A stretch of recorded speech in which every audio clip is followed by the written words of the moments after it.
You are about to see Dr. James Doty speaking at the UC Santa Cruz Stevenson Event Center on Friday, May 30th, 2014. The event was hosted by the UC Santa Cruz Common Ground Center, Education for a Just and Sustainable World.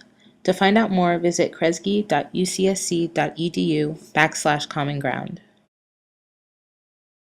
Hi everyone, please give your attention, we're about to begin. Hello, my name is Will, and I'm the voice of the Brain, Mind, and Conscious Society. Welcome everybody to GROW, Global Roots of Wellness.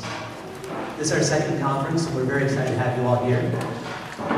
The themes for our conference are compassion, community, and connection. And I think tonight we're going to have a pretty nice discussion about compassion for sure. There are a few people who would like to make announcements about organizations. Tonight's event is co-sponsored by Common Ground as well as the Visionaries. And so to tell you a little bit about the Brain, Mind, and Conscious Society, first we have to welcome up David Sugar.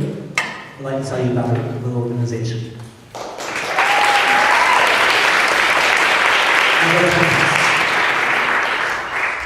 So welcome everybody. I'm the president of the Brain, Mind, and Consciousness Society, and it's great to see you all here.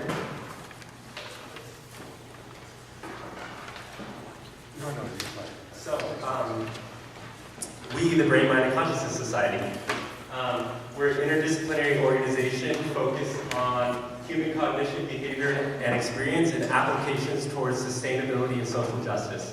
And I feel like that is like one of the key phrases of our organization.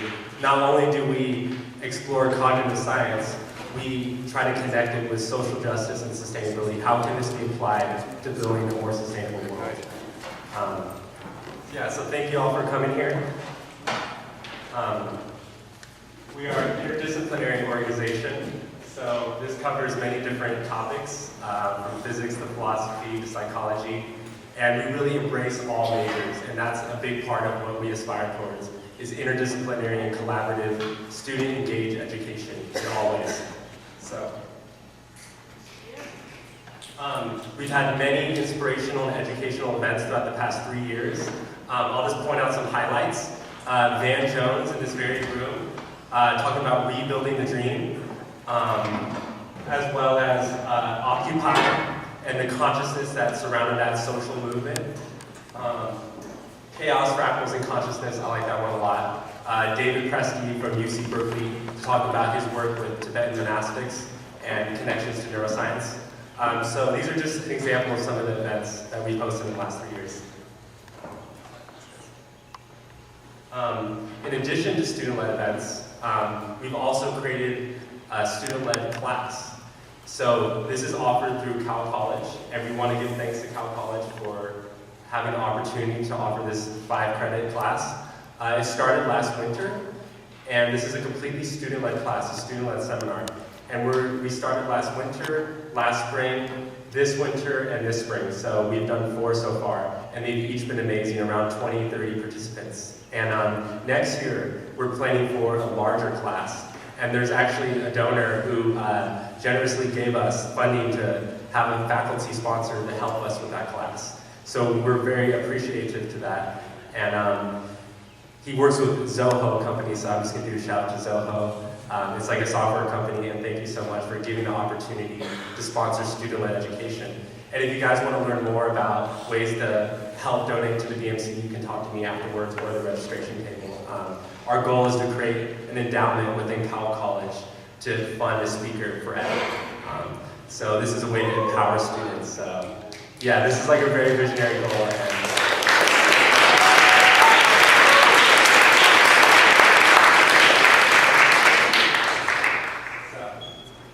In addition to student-led classes, we also host conferences. And last year we had our first conference, which was a 6-day conference, Achieving Human Sustainability through Cognitive Science. So thinking about that through cognitive science. And this was an amazing success. It was also in this room. And yeah, so this year, to continue our conferences, the theme is GROW, Global Roots of Wellness. And I'm gonna invite Joe here to introduce the conference.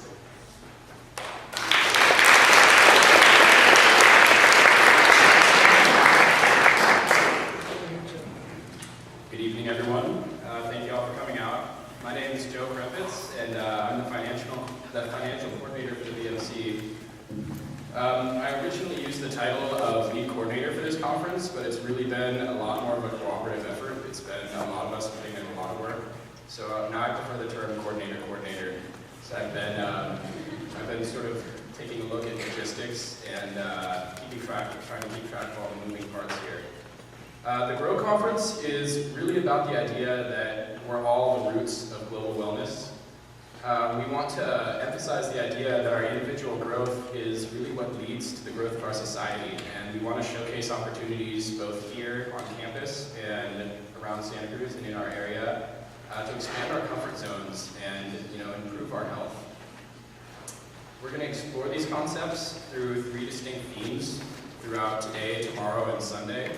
Tonight, we're joining with 2 other on-campus orgs who have already been somewhat introduced. And we're focusing on the theme of compassion and what the implications are of compassion in a healthy society. Tomorrow we're going to continue with workshops, discussions, and a second speaker, UCSC Professor John Brownchild's PhD, who's going to explore the theme of transcommunality and peacemaking. So we're going to talk about really acknowledging the differences between us and finding peace through a mutual understanding.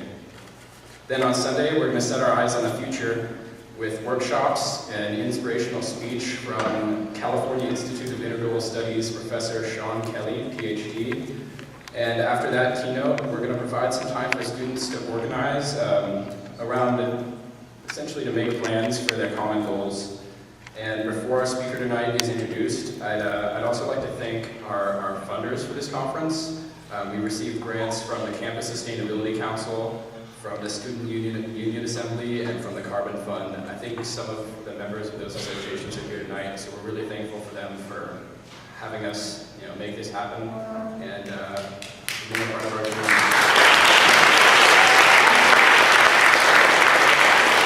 Thank you guys. I think Will is going to come up and introduce the rest of our speakers.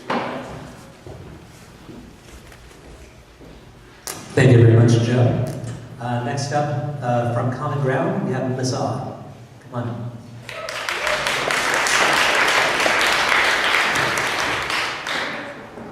Hey everyone, my name is Melissa, and I'm on the student board of the executive committee of the Common Ground Center, which is based in Cruz College. And we're really excited to be the sponsor of this event. So just a little bit about who we are, and we'll learn a little bit more about one of the groups in particular that's part of our organization in just a second. But essentially, we're a intergenerational organization. Like I said, we're based in Kresge, and we're looking to support a thriving, just, and sustainable world through environmental and social justice issues.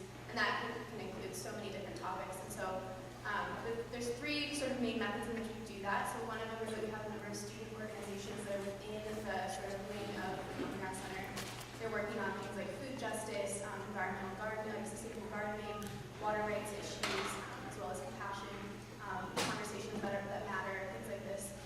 We also have some courses that are led each quarter by faculty that are involved in our organization, as well as we've had student-led courses as well, so looking at these issues and bringing them to the classroom, and then taking students and encouraging them to go out into the community and use what they've learned in order to make real change happen. And then the third sort of prong of the stuff that we do is a speaker series, and that happens throughout the year, so we bring in people to speak on these issues and have dialogues about that, workplace style, and things like that. So I think Jenna is going to say a little bit more about the Compassion University Initiative, which is part of the Common Ground Center. So we're really excited to be co-sponsoring this event, and we're so excited that there's so many people here tonight. So thank you.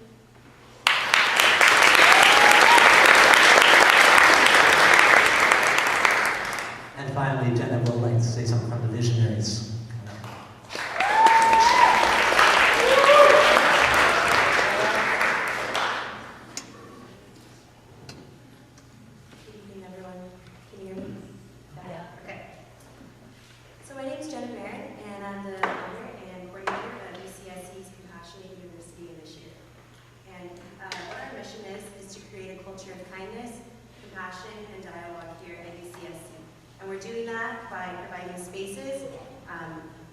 and accessible opportunities for people to genuinely connect and cultivate compassion. So first let me begin by addressing what is compassion. Compassion is a term that gets used a lot in our world, but what does it really mean? I experienced experience compassion in those moments where I witness a fellow being struggling and all I really want to do is help. I feel physically drawn closer, and all I want to do is engage with whatever's going on for them and do what I can to alleviate it. I experience compassion for myself when in those quiet, self-reflective moments where I drop down from the mental storm of expectations, thoughts about the future, and all the should-haves, and take a second and remember, you know what, I'm doing the best I can. And yes, I am a human. Yes, I do make mistakes, but also I'm not alone. To me, compassion is like giving that harsh inner critic a warm embrace and letting the tension fall, and remembering that it's remembering my common humanity and recognizing that we all experience challenges. We've all gone through times where we need someone to listen, someone to tell us it's going to be okay. I think we all need someone to care. I think often we get so caught up in our own lives that we sometimes forget that there's this whole world around us. There are other humans, there's humanity, and we're all figuring this out together.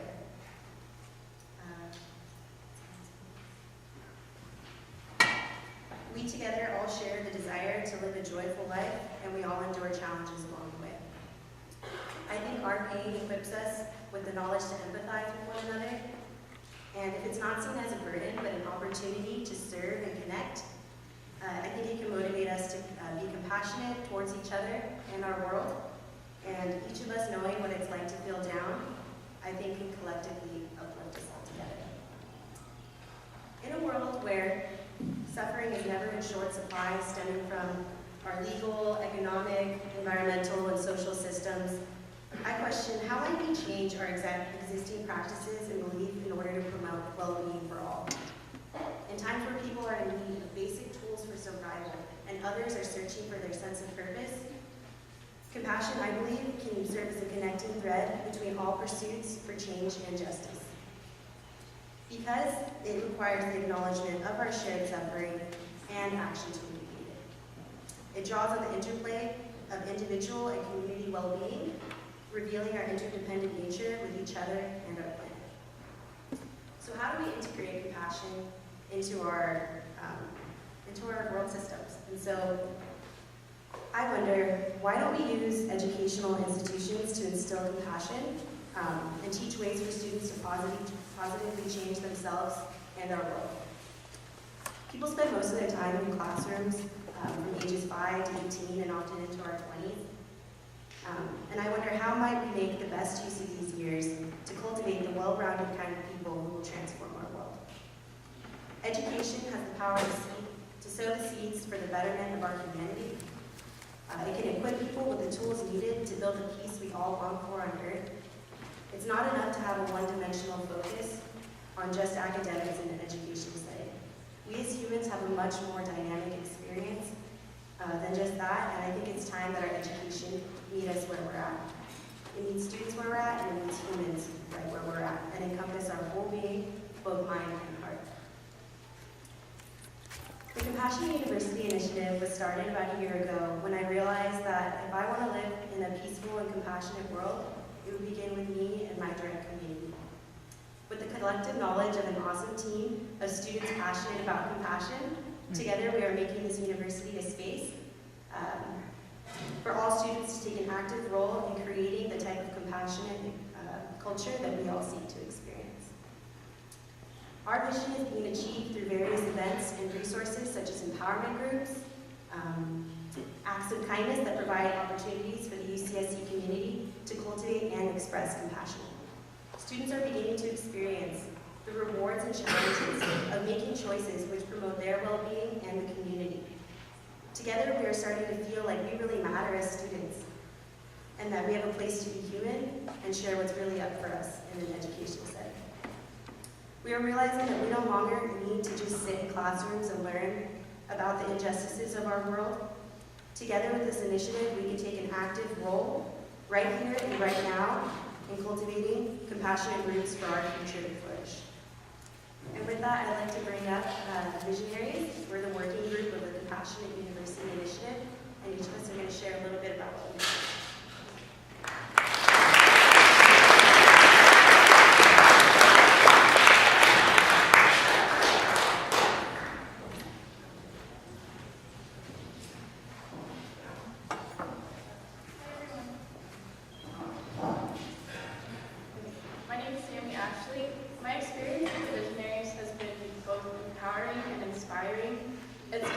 opportunity to cultivate compassion in the lives of others, but especially in myself.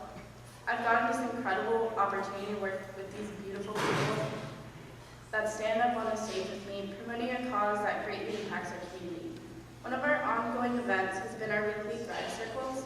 We begin with a group meditation and then transition by opening the space to individuals to have the opportunity to share with the rest of the group something they may be struggling with or anything that is going on in their life that may be troubling to them. The group may offer support or empathy or just give that individual the chance to be heard. Thrive circles are both empowering and therapeutic and create a connection between those that may relate to or share similar experiences with.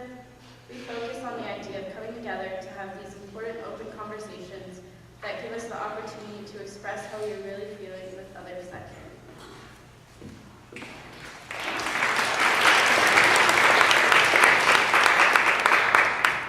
Hi, I'm Elise High Street, and I'll be talking about our kindness tours. And so that's one of the big ways that we've been trying to spread kindness and compassion through our campus. So last quarter, we started every week designating a certain area on campus to go and post as many positive affirmations, kind words, uplifting quotes that we could on bathroom mirrors, bikes, even walls with Post-its and masking tape that are easily removable. And by doing that, it's been really great to hear the response. When people find out that it's us doing it, we're making a presentation, they're just like, oh, that's so awesome, that really made my day. Like, I love seeing those around campus. And I know for me, whenever I see something that someone else posted, I'm affected just like every other student, and I get really excited, and it makes my day. So it's a really great part of my week posting that, and I really hope that it affects others how we think it affects them. And my experience with Visionaries has been really great. It's given me another aspect to my time here at college that a lot of people I know don't have the ability to experience.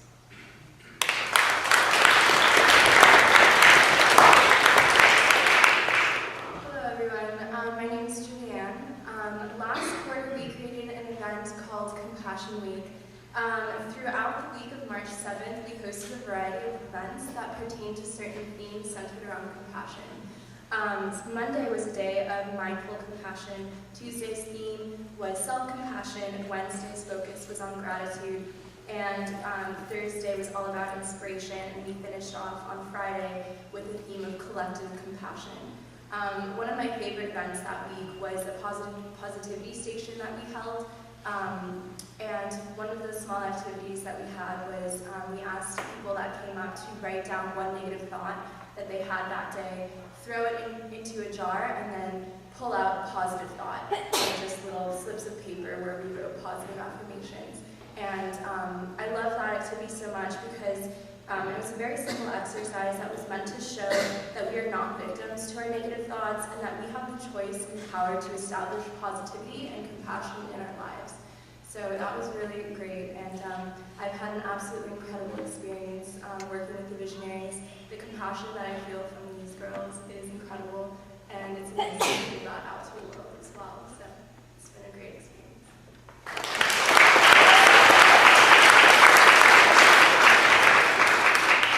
Hello everyone, my name is Kimberly Harris, and we are really appreciative that you guys are here tonight. So I guess to begin with, the idea of the Compassion University initiative really started with Karen Armstrong's TED Prize, where she developed the Charter for Compassion, and she worked with Desmond Tutu and the Dalai Lama to establish a document that just really is there for everyone to know that like the way that you want to be treated is hopefully the way that you're treating other people as well. And so we wanted to bring that onto our campus and get more support from the student administration. So we started writing a resolution last quarter, and we worked really hard on it the last quarter and this quarter and presented it to the 10 different senates across the campus, and we actually just got affirmed as a Compassionate University through the SUA this week, and so we're really excited to start a compassionate partnership with them and hopefully other administration on campus, so we're very excited about that.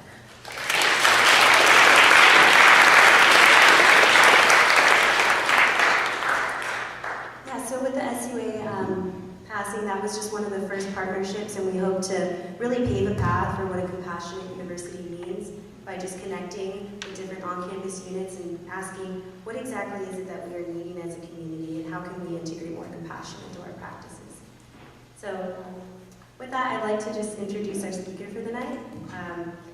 He's a clinical professor of neurosurgery at Stanford University and also the director of the Center for Compassion and Altruism Research and Education, also known as CCARE.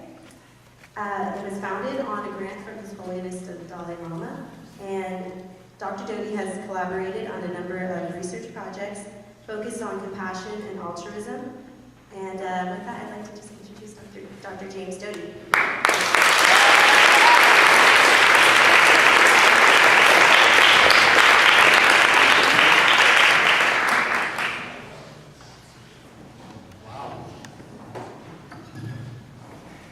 Can you hear? How are you? Do I have to stand like this?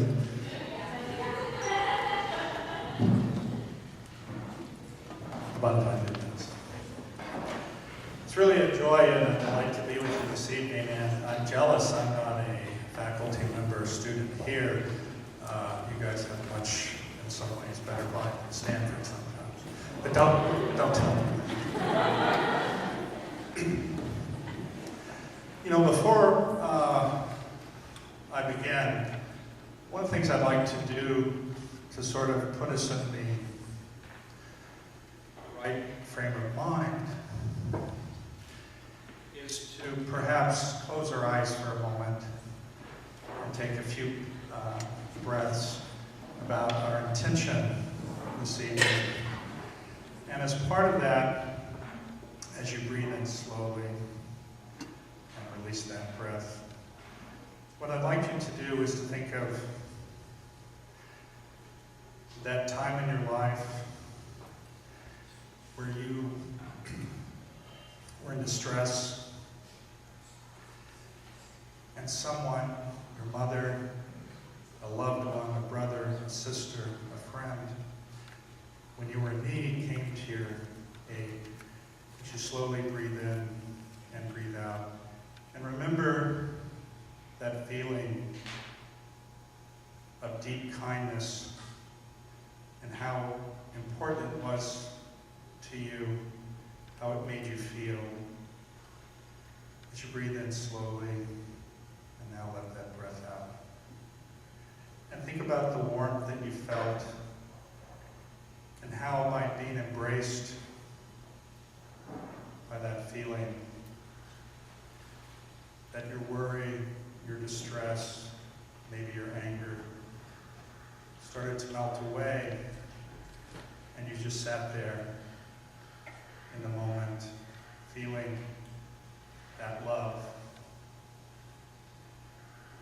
And also think for a moment, as you take another breath and slowly release it, about how you have seen someone in distress, someone in need, and how you yourself reached out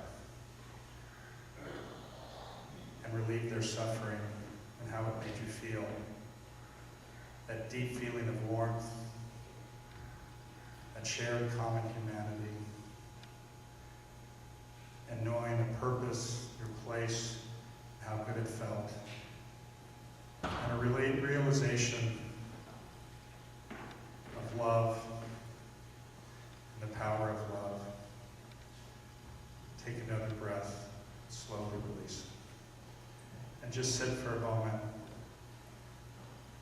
with those feelings and that warmth, that connection, that love.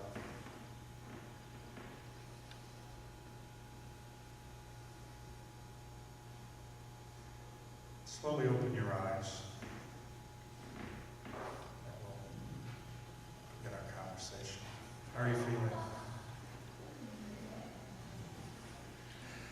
You know, some people ask, how can a neurosurgeon end up running a center focused on compassion?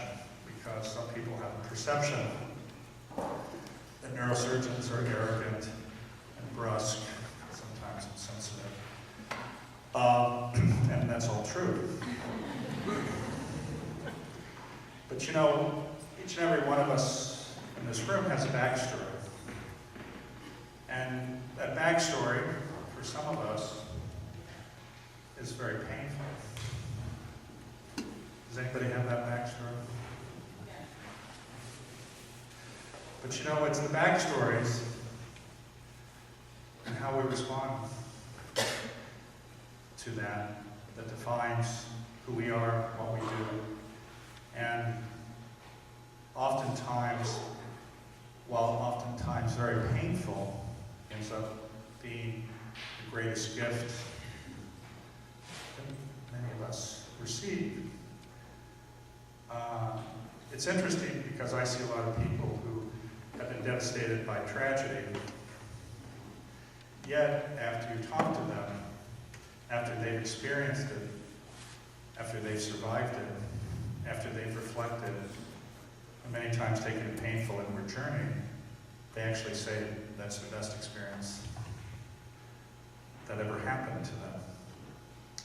But the challenge is when you're in pain, it's not always a clear picture of what to do or how to act or how to go forward. And in my own case, and my own backstory, I actually grew up in poverty. My father was an alcoholic. My mother was an invalid, suffered chronic depression, on public assistance. And now, it wasn't so much that that's the worst experience that can happen to someone, but it certainly can be a painful experience. And you know, when you're in a situation where you don't feel you have control, I tell people it's like a leaf being blown by an ill wind. You have no control, you don't know what's going to happen from moment to moment. And how do you deal with that? And when you're in that situation, you believe that the answer is control. And what gives you control in our society? Money and power, that is the thing for many people. And that's what I thought. And my life changed abruptly, actually when I was 13. And the way it changed was that I actually walked into a magic shop. And the owner wasn't there, but his mother was there. And if any of you have listened to the Dalai Lama, oftentimes he'll say the mother is the greatest influence on an individual because in most cases they give unconditional love to an individual. So I walked into this magic shop, and I was actually interested in magic, but the owner wasn't there, and the mom knew nothing about the magic store. She was just there sitting in for him during lunch. But after a conversation with this woman, she said, you know, I really like it. I'm here for 6 weeks during the rest of the summer. And if you come in, I'll teach you something that I think could change your life. And I wish I could tell you I had all this incredible insight to go, holy shit, this is great. I'm going to show up every day. But I just came because I had nothing else to do, frankly. But what that woman did for 2 hours every day for the next 6 weeks was she taught me a meditation practice combined with the power of positive thinking, a visualization technique. And fundamentally, she changed how I viewed the world. And that was my first experience, actually, with how you change your wiring in your brain. I went from a perception of having limited to no possibilities to one of unlimited possibilities. And that took me from a position of feeling that I had no place to go. It allowed me to go to college, go to medical school, become a neurosurgeon. And the other part of the story you may not are aware of is I also became an entrepreneur. During the dot-com period, made tens of millions of dollars in 6 weeks. Lost $75 million. Was $3 million in debt. Had to get rid of my house, my Ferrari, which was really nice. And but the other thing that happened at that point was I was presented with an interesting opportunity.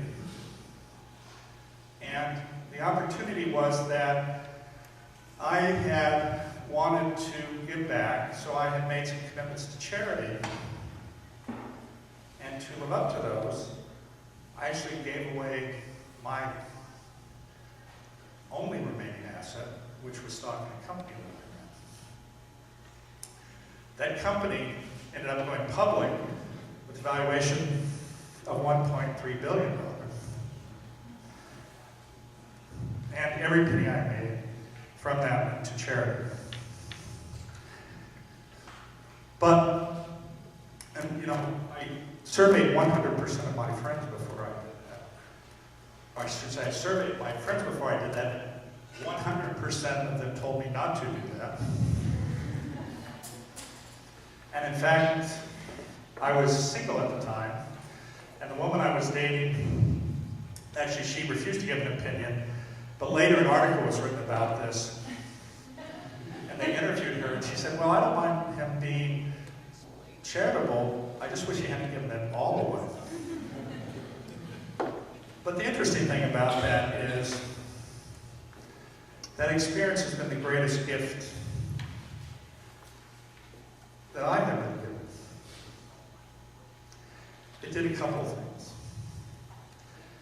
It changed my perception of what I thought was important.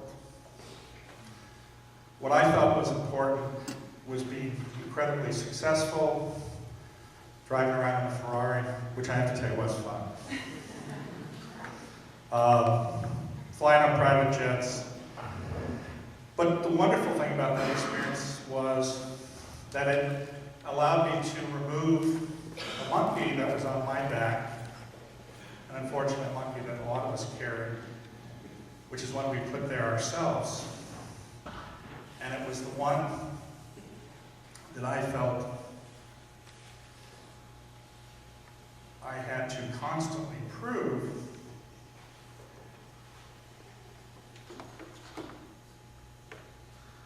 that I was worthy.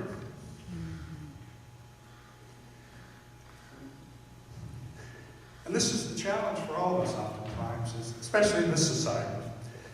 We think that our worth is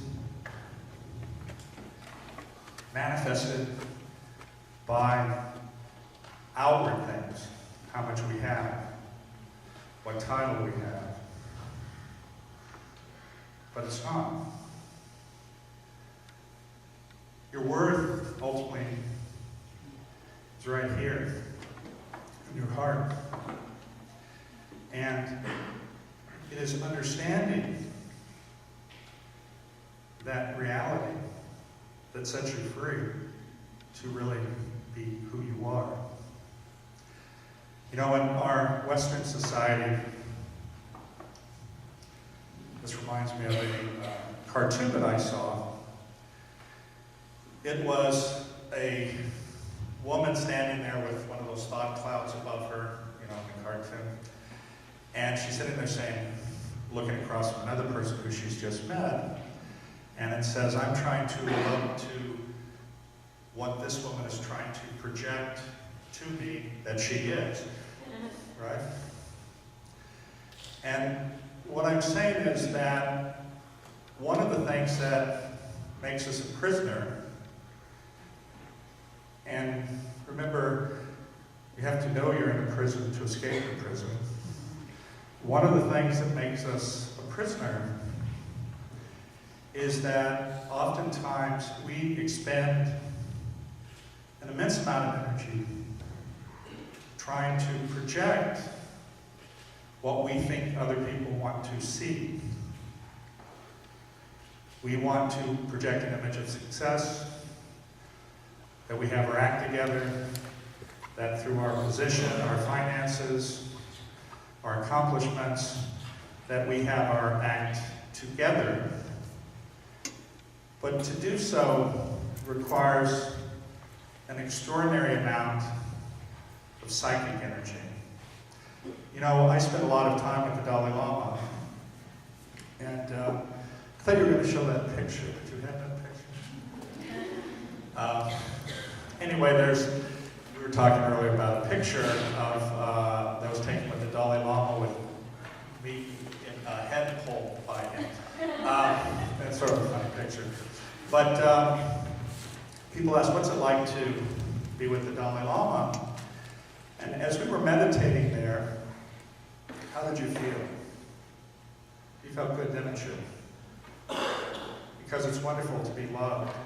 And what does a mother or someone who loves you deeply give you? They give you unconditional love. And when you're around somebody like the Dalai Lama, what happens is you know that this individual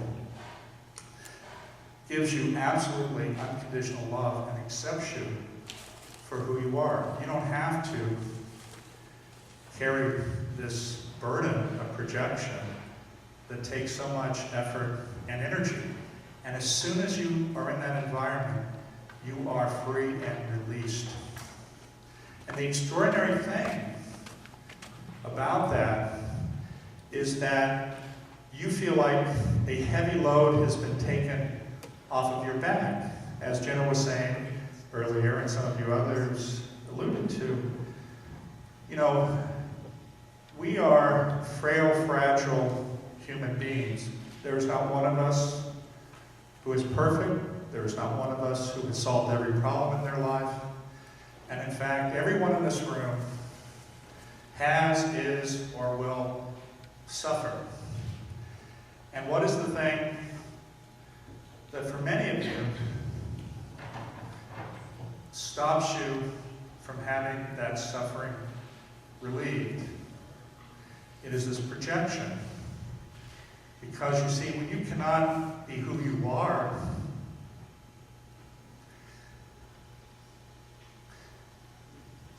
when you cannot be authentic, when you feel that you cannot cry or show you're fragile, it doesn't allow people to get close to you. Yet so many people, that's what they crave so deeply. And in fact, for many, that is the thing that is at the top of their list of what they want.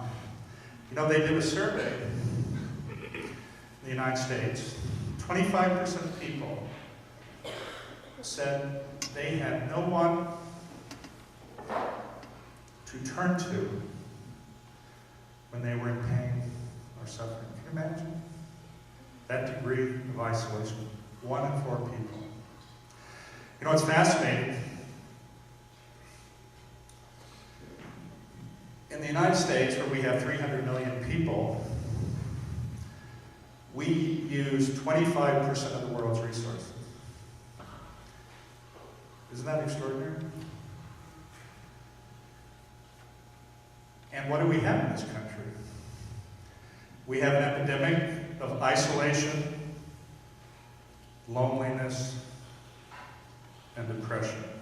An epidemic. And what's amazing is, we look at countries, third world countries, where we see large groups of these people who want to come to America to get what?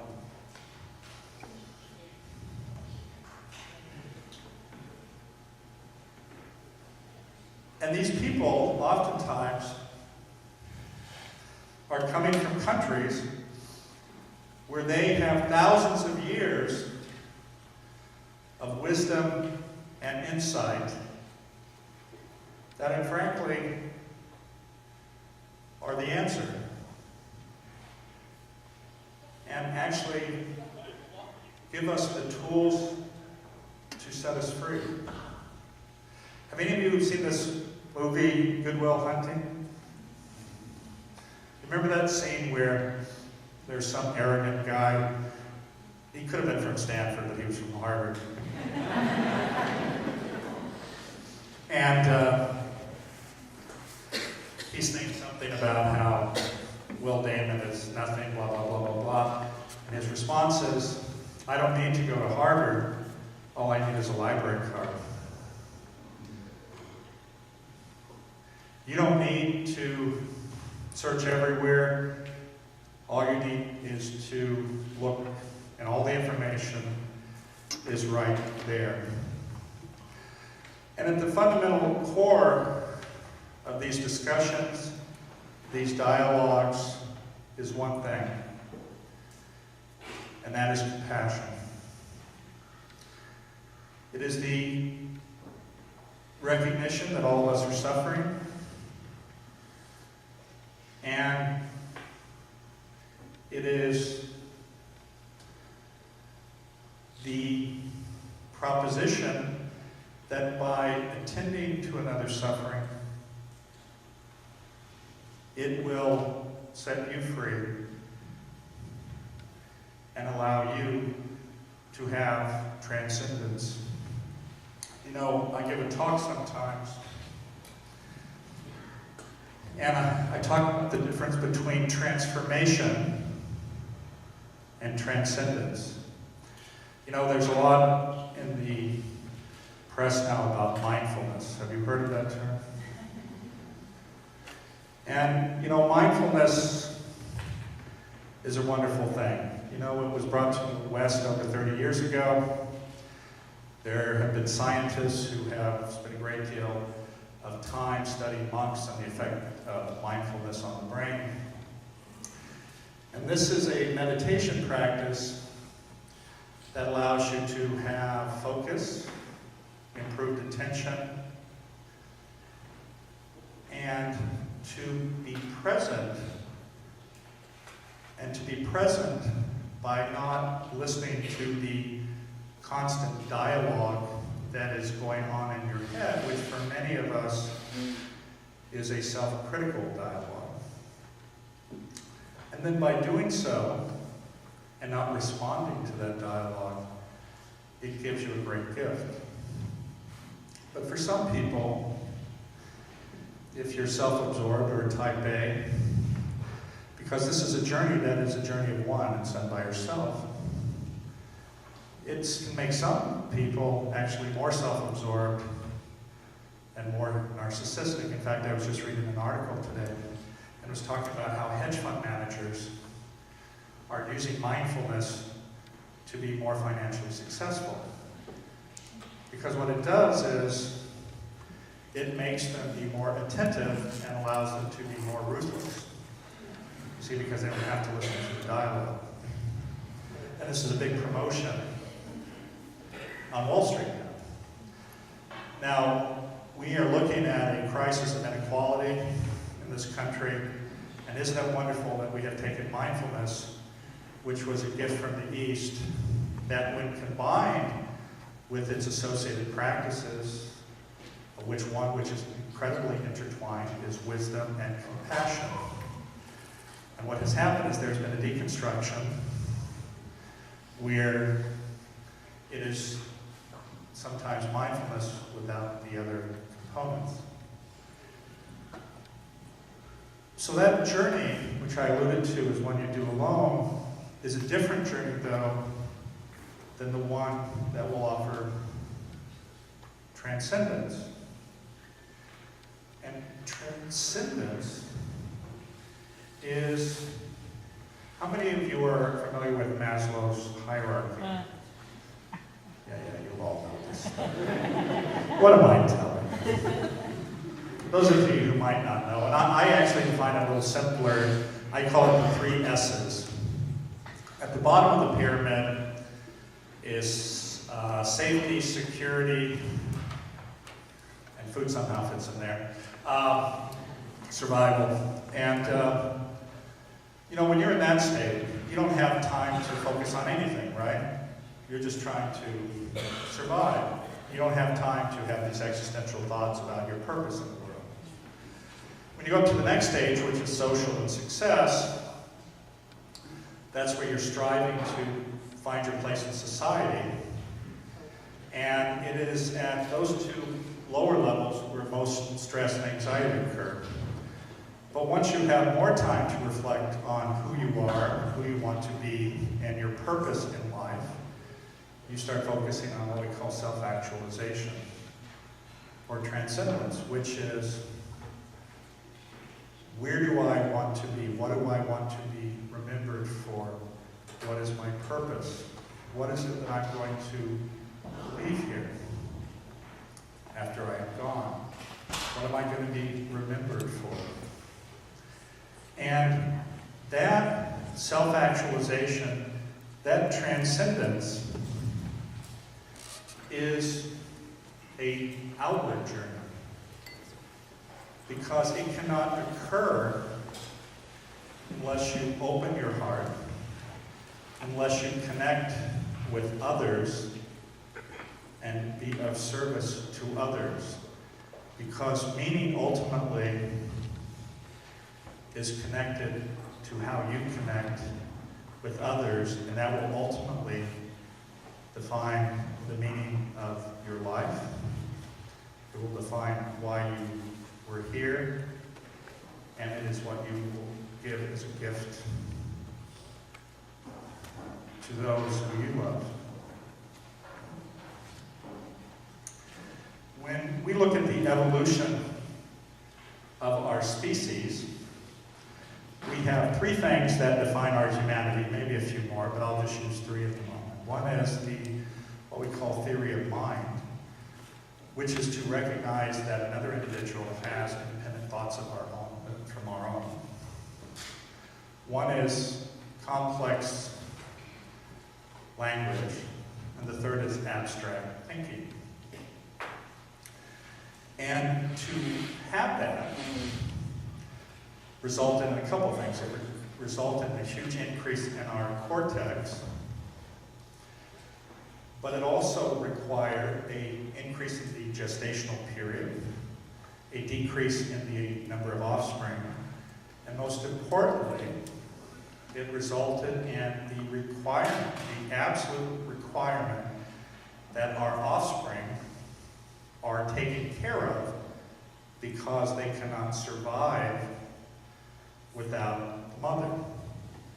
And that time period takes 10, 15 years. There are some species that they are hatched or they are birthed and they just run off and they never see their parent again. For humans, there's this incredible need that if the mother does not nurture, care for that child, the child will die. So we're talking 10, 15 years. For some of your parents, it looks like it's probably 20, maybe 30 years. For me, as well. And as a result, though, the cost to the mother is extraordinarily high to care for that child. So as a result, our evolution has created deeply embedded genetic constructs related to nurturing, caring, and bonding. And as we evolved as a species, a few other things happened. You know, until about 8,000 to 10,000 years ago, the primary survival strategy for humans was as hunter-gatherers in groups of 10 to 50, 8,000 to 10,000 years ago. Now we look at our Earth of, well, depending, if you're of one belief system, it may be 6,000 years old. Some people, scientists, might say it's 4.5 billion years old. There's a slight disparity there. But whatever the case, it's really an extraordinary short period of time where we have been, if you will, civilized. And again, in this hunter-gatherer tribe, what was absolutely critical for our survival? In those groups of people, the environment at that time was extraordinarily harsh, not only from predators of the environment itself, but from potentially other competitive groups. And it was absolutely critical that if you were suffering, if you were in pain, you recognized that within that group of people, because if you did not, what would happen? You put the entire group at risk.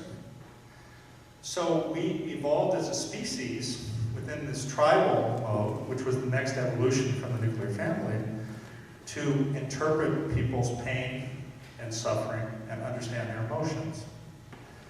And this is why, even now, I will assure you, if you have a spouse, a loved one, they can walk into a room and look at you and you do not have to say a word, and they can tell whether you've had a bad day, a good day, if you were in pain, or if you are suffering, and you don't have to do anything, do you? If you know, sort of like this, they know what that means. And this is the same critical type of interpretation of emotion in the States that the hunter-gatherer tribes, it was necessitated for their survival. And this has stayed with us. And what happens when, number one, you are yourself suffering and you have somebody recognize your suffering, somebody close to you, or you intervene in somebody's suffering, this actually gets you to your default state. Believe it or not, when you care for another person with intent, many things happen. Your blood pressure goes down, you're calm, you make strange noises.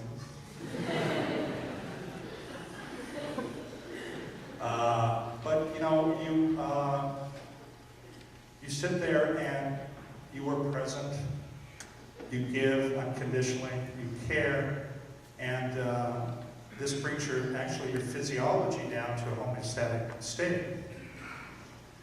And in fact, studies are done using functional magnetic resonance imaging. When individuals give, the pleasure center that is associated with sex, I know none of you guys engage in that, money, and food actually increases its metabolism. Caring, giving, being concerned is a fundamental function of who we are as humans and allows us to be at our best. When you're in that state, your executive function is at its best, your creativity is at its best. But what subverts this and what stops that from happening more commonly? There are a couple problems. I sort of alluded to evolution. For some of you who don't believe in evolution, put your fingers in your ears. We have a part of our brain that is, some people call it fright or flight. Have you heard of that? The amygdala. And this is how you respond to threat. And this was a great mechanism when we were on the savannah in Africa. And if you saw a lion and you started running, this system would kick in. It would divert blood from your GI tract, if you will, to your muscles. Your pupils would dilate. You'd have this big release of epinephrine. You would run. And if you survived, all of those hormones would go back to their basal state. And if you did not, it probably didn't really matter. But if you did survive, you would be immediately back down to your baseline state. But one of, unfortunately, the holdovers of evolution is that we have this system that still stays with us, and it is a threat mechanism. And in modern society, with so many distractions, and we are geared to look at potential threat, with so many distractions, many people in our society are constantly hyper-vigilant.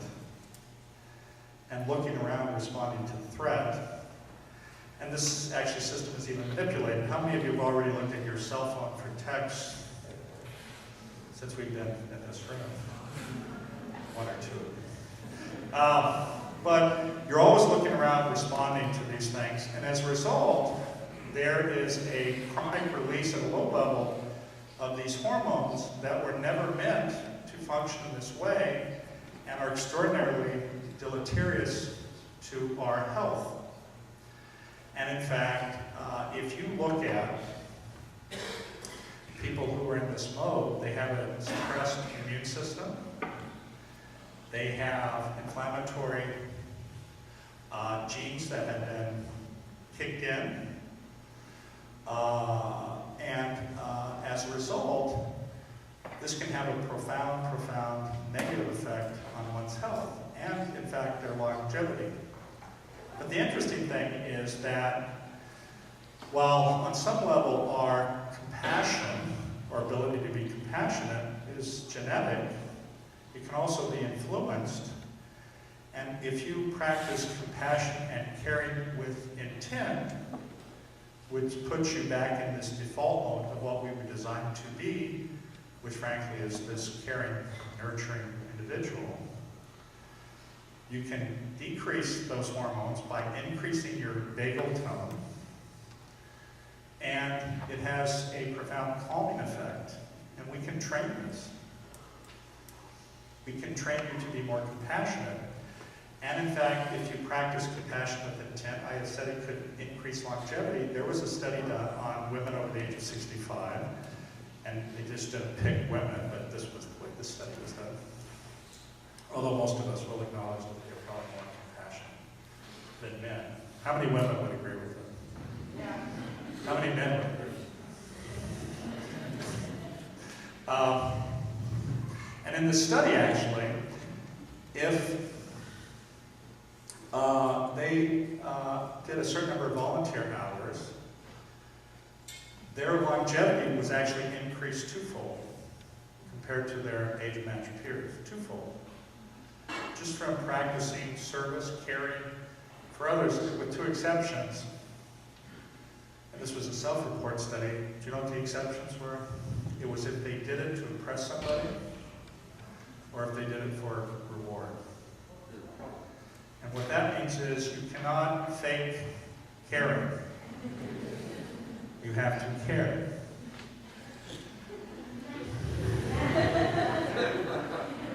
You guys do that a lot? You know, I talk about something called wounds of the heart. And, you know, all of us in our lives will suffer wounds of the heart. And for most of us, those heal quickly, they're superficial, and they heal and you don't have any further pain. But I would submit to you that what we perceive as existential problems, be it global warming, be it ecological destruction, be it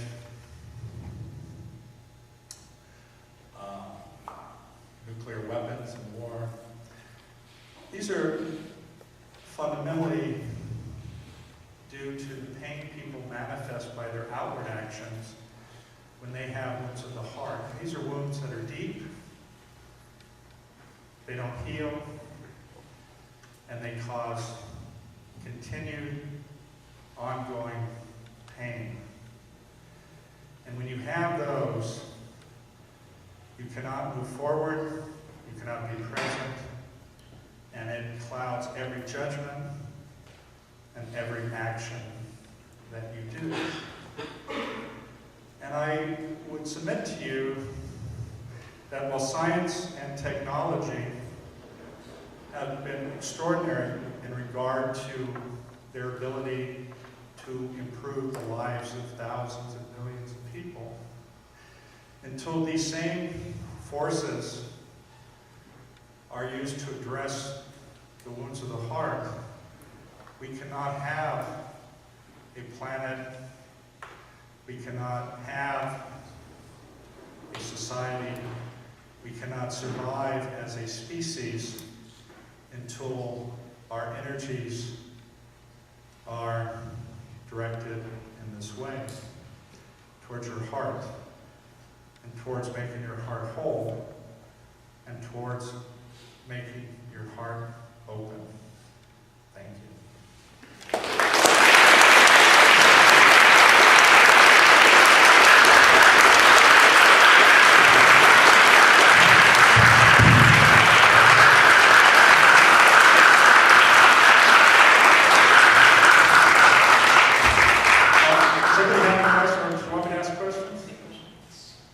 I'm sure I've liked you all so much. Does anybody have any questions? Yes? Did you do any work with the Dalai Lama? Did you do a practice? Or what was your relationship? Well, I have an ongoing relationship with him, but I won't tell you the joke. You know, there's a joke that you say when you ask about a relationship with somebody, and you say, we have a strange and wonderful relationship. He's strange and I'm wonderful. But I can't say that.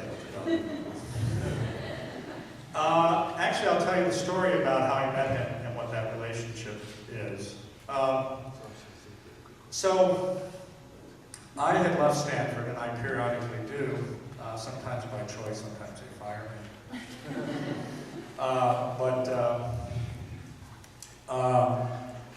I came back to Stanford after being absent for about 4 years. And when I came back, I was very interested in this topic because I had been thinking about it a great deal, which is why are some people who have affluence, position, influence, power, see people suffering and don't respond to that suffering, and in fact sometimes ignore them. Yet, why are there people who have nothing who would give anything to someone who is suffering? And when I returned to Stanford, I started having conversations with some scientists in psychology and neuroscience.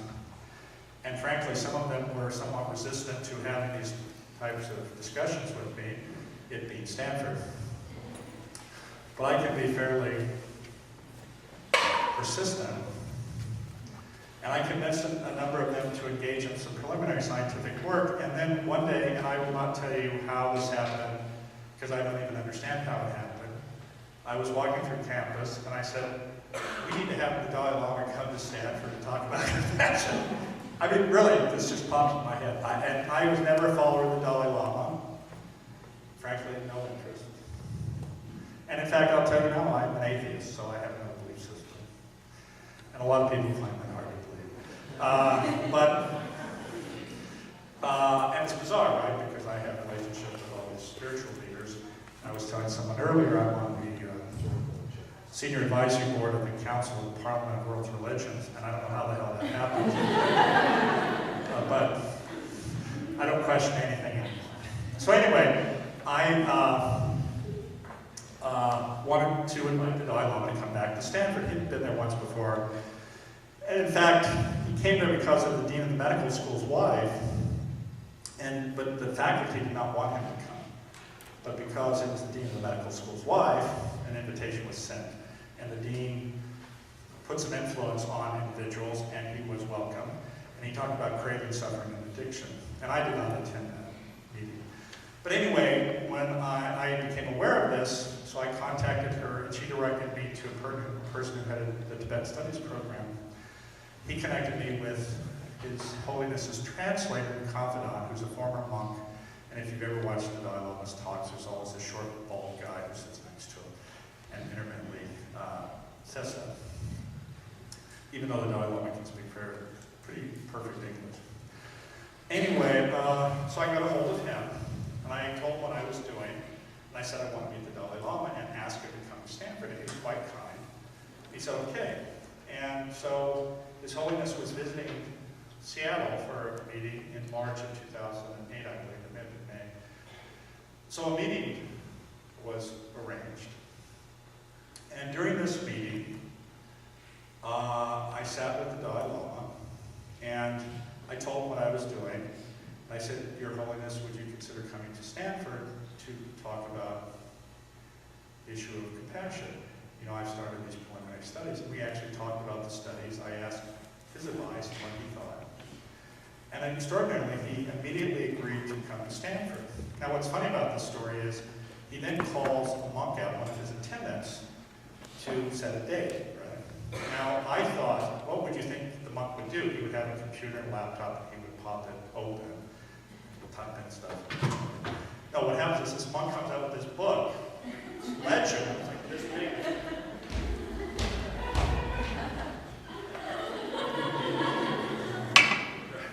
So he does this. We pick out a date. And I'm like, why should this go? So then what happens is, soon thereafter, the Dalai Lama starts speaking in Tibetan to his translator, Jinpa's the name, Dr. Jinpa. And I'm going, holy shit, did I piss him off? And now, you know how people who don't speak your language, if you get mad at them, they get mad at you, they start talking their language, they don't know what they're saying. So they go on this dialogue for several minutes. We go, oh my God. And our time has already gone like 4 or 5 times what I was supposed to talk to him about. So at the end of it, Jinpa then says, Jim, His Holiness is so impressed by this endeavor you've begun that he wants to make a personal contribution. And he ended up giving me the largest sum he's ever given to a non-Tibetan cause for this work at Stanford. Which, I mean, my God, although I believe in God. But, I mean, imagine how humbling and actually scary, right? Because now he's giving me money, I actually have to perform, right? And I'm going, oh my God, and it was really overwhelming emotion. And so he became our founding benefactor. And then immediately thereafter, 2 individuals came forth and each wrote checks for $1 million. Immediately. And so then I go to our deed, right? And I told you they weren't too enthusiastic. I go, well, I have a couple $1 million here. Of course we'd like to sponsor us. So the dean actually was quite good. But what was interesting, he said, well, Jim, you know, generally speaking, if you start a center, the person who usually runs the center has some sort of domain experience in the area that they're studying. You know, I'm a neurosurgeon, right? So he says, you know, why don't we have a meeting with your chairman of neurosurgery and the head of the Neuroscience Institute so they can tell me whether they think that it's appropriate that you run such a center. Now, both of these individuals have been friends of mine for many years, so of course they agreed to it. And that's how our center was founded. So to get back to your original question, I have not been trained in any way by the Dalai Lama. I told you the story about being in his presence. But just by being around someone like him, it has a profound effect on how you see the world and how you appreciate how the power of compassion, love, connection, and caring can influence things. And we know from a number of scientific studies that when you walk into a room, or a person who is compassionate with an open heart, if you will, walks into a room, how does that change things? It changes everything. In fact, it's a ripple effect. When someone sees you be kind and compassionate, it affects them and results in a significant number of them acting the same way. And the same thing, unfortunately, will happen when you have a jerk walk into a room, right? That can poison everything. So if you function in your interactions and connections and go into a space and you show this open heart and that you care and are concerned, it will really change things. And the other thing is that when you do these acts of kindness, when you interact with people with an open heart, it actually makes you feel good. You know, let me give you an example. How many of you have been in positions at times in your lives where you were either in pain or critically needed or wanted something and you had exhausted every resource to get that? Has anybody been in that position? Now what happens when you feel? How do you feel? Well, this is when you start saying there is no God, right? You feel the clouds are gray, you feel you're not loved, you feel people don't care about you, you feel despair, you feel hopelessness, and you feel like crying, right? But what happens when you're saved in the microsecond, suddenly God has reappeared, right? You know, I always say, even for an atheist, you know, they say, you know, you find God in foxholes. I always say, you find God when there's turbulence on the airplane. That's a different story. But you feel safe, and immediately the clouds part, the sun shines, you feel you're loved, you feel there's a God. And think about the times when you have been in a position to have given that gift to somebody. How do you feel? You feel a deep sense of caring, of love.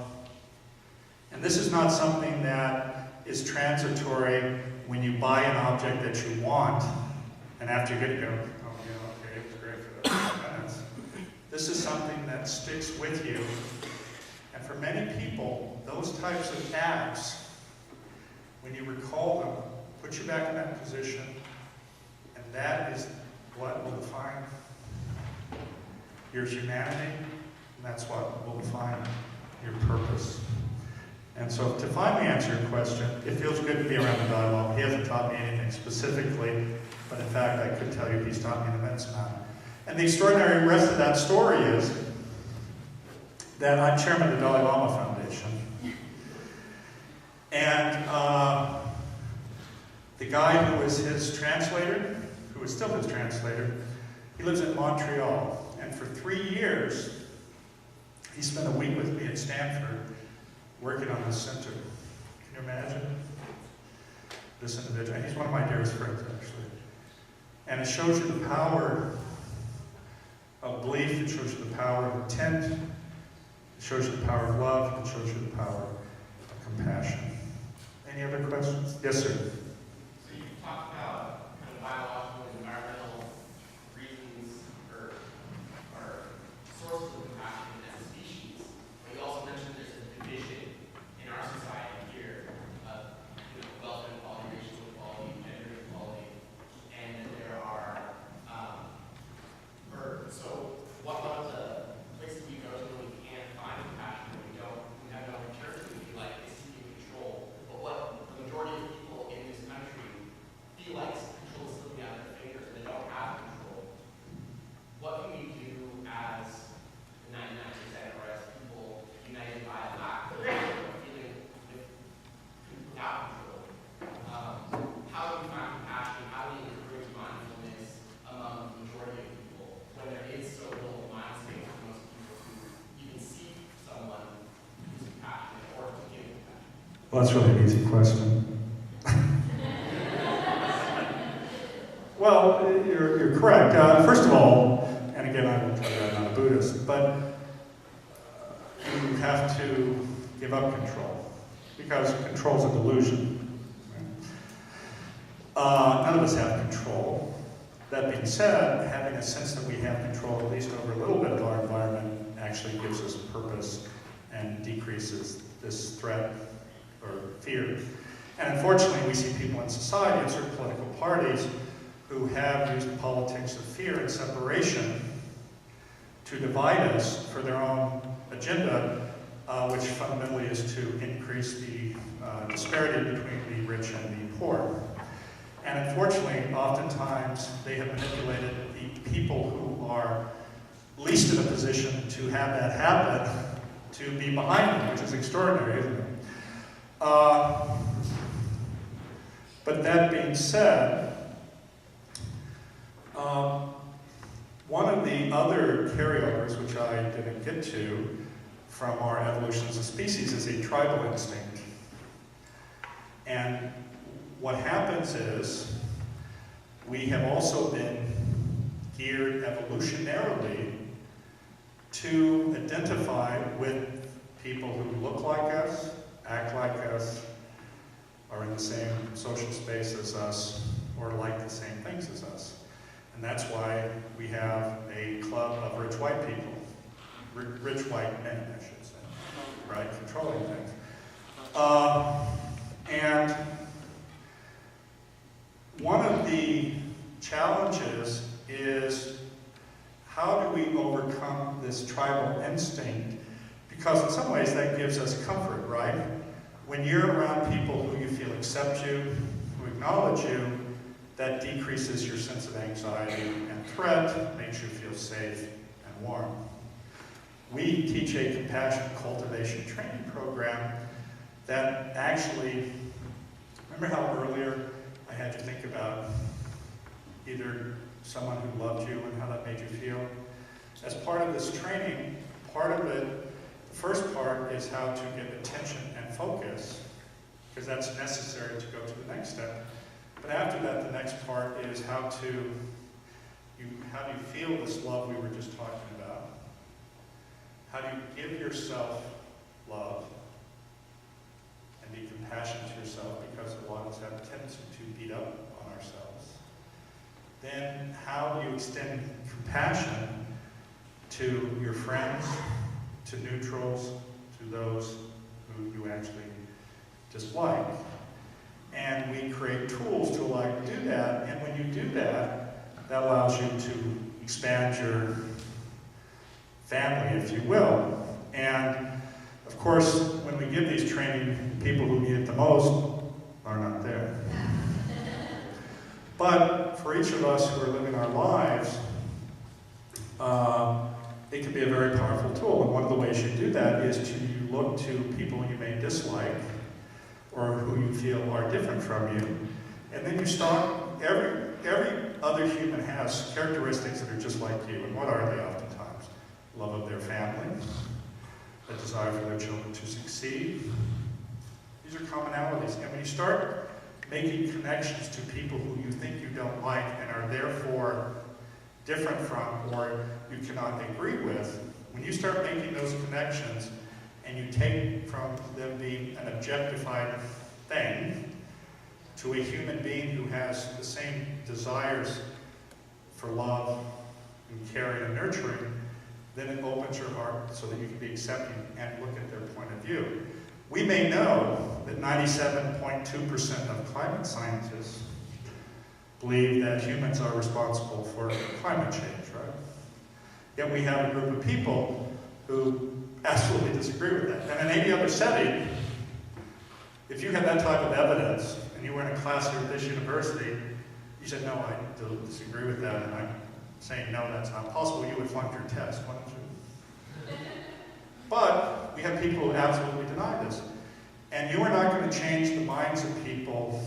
And we know psychology, there's a great book called Mistakes Were Made, But Not By Me, that talk about how when we are presented with what we call cognitive dissonance, where we have evidence that goes against our belief, do most people sit there and go, shit, you're absolutely right. Yeah, damn, I'm right there with you. I'm changing my mind 180%. I'm going against all these people I hang with because you've just shown me evidence.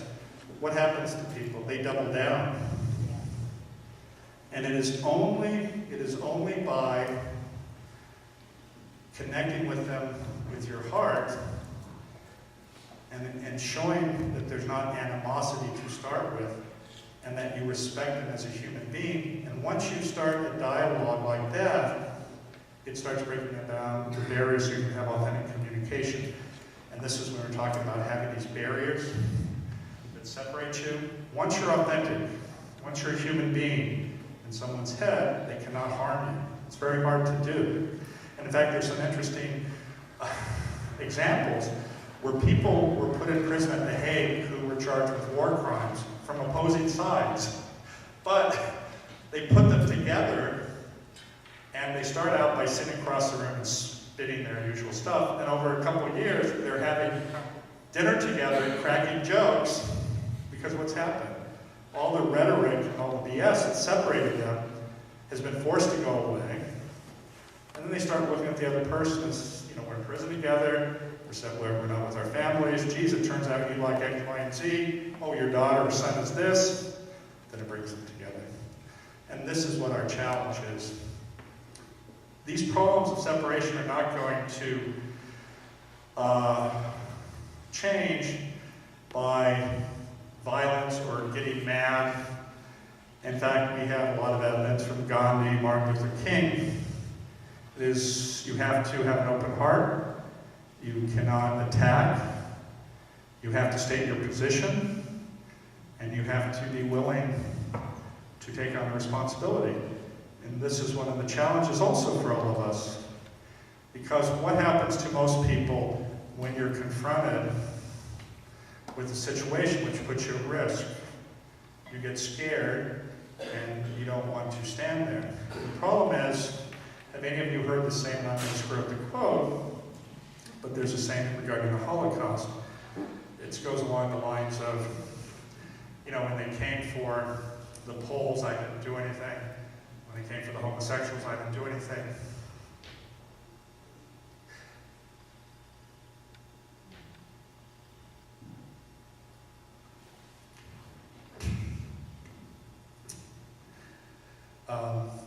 When they came for the gypsies, I didn't do anything.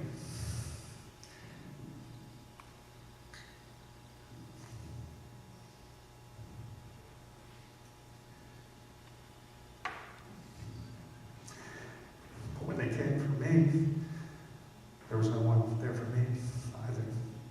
So you have to have the moral courage to stand up and be counted, not in a violent way. You have to be able to state your position. And frankly, it is you people in this room who are going to save this planet and fundamentally going to save our species. And it is only going to happen through the recognition that we are all brothers, sisters, that your home is not just here where you live, but your home is the world. Any other question? Yes, sir. Have you seen Jill Taylor's TED Talk on social insight? I'm sorry, what? Yeah. Jill Taylor's TED Talk. Of course, sure. And he's alluding to a woman who had a stroke in her speech area and the challenges she did to overcome that. And it's a wonderful talk about. The physiological differences between the reality of what we perceive through our left brain and the reality we perceive through our right brain. Yes.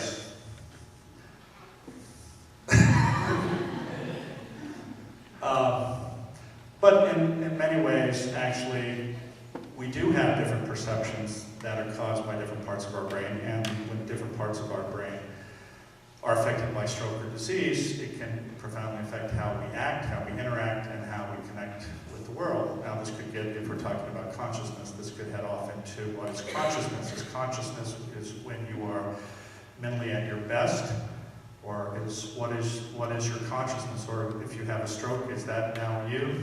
But that's a whole other discussion. All right, last question? Oh, quiet lady, I'm sorry, she's more violent than you. She may be having a seizure. Hi, thank you for sharing. Have you heard of the meditation practice Tom Glen? Of course, sure. Okay, so I've recently started practicing that, and I'm... Maybe you can tell people what that is. Tom Glen is, instead of the idea of breathing in good and out bad, it's the opposite. So you imagine somebody who you know is suffering, or the world's suffering, and you picture it in a big black ball of smoke, and you inhale that, it destroys the negativity and the pain in your own heart, and you exhale good. Kind of like a recycling of energy up to produce more good. I'm starting a clinical PhD program next year, and I'm in the process of trying to change this paradigm that we have to feel good in order to change. And so my question is, have you done any research, or have you seen any ways of increasing people's tolerance for witnessing other people's suffering? Because I think that compassion and being able to witness others' suffering go hand in hand. And it seems that the cultural paradigm right now is, if I see someone else suffering, I don't know how to handle that. Well, I think there are a couple issues. One is, and we get back to our evolutionary constructs, we are geared to withdraw from threat sometimes, or disgust. And when you see somebody suffering, one of the things that can go through your head on a subconscious level is this concern that if you intervene, it puts you at risk. So that's one thing. Or it is so overwhelming to you in the context of, though that's horrible, I want to get as far away. That's the disgust aspect. So there are trainings that have been studied, and in fact our compassion cultivation training program is in part based on a Tonglen practice, which is a Tibetan practice. Now, it's interesting, and I'll end with this, I have no attachment to any of these things. And it's interesting because the Dalai Lama is our founding benefactor, everyone makes an assumption that I have some great love of Buddhism, and from a philosophical point of view, there's certain aspects of it that I do like. And a lot of people who are attracted to our work have a Tibetan Buddhist background or interest. And I really set them off because I tell them, I said, listen, I have no interest in this. The only thing I'm interested in are techniques that allow individuals to be more compassionate, and by doing so, improve their health, wellness, and longevity. And if that practice comes from Mormonism or Scientology, I'm all for it. And they go, oh my God, I can't believe you said it. But this is another thing we need to learn is what our view of the world and what may work for us isn't necessarily what works for everybody, and you shouldn't try to shove it down people's throat. And I can't tell you the number of people who go, no, you're not really a meditator because you don't do it this way or that way or the other way. But we have all sorts of studies that show the issue is finding the key that opens the door that allows you to change your brain.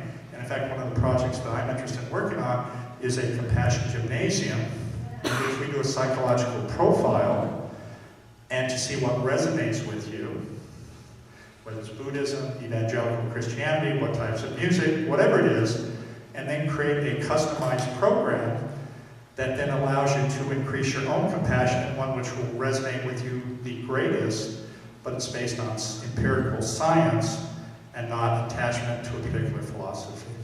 So, well, listen, and I can't answer any more questions. They told me. I'll be happy to answer them afterwards. Thank you so much. It's been a joy.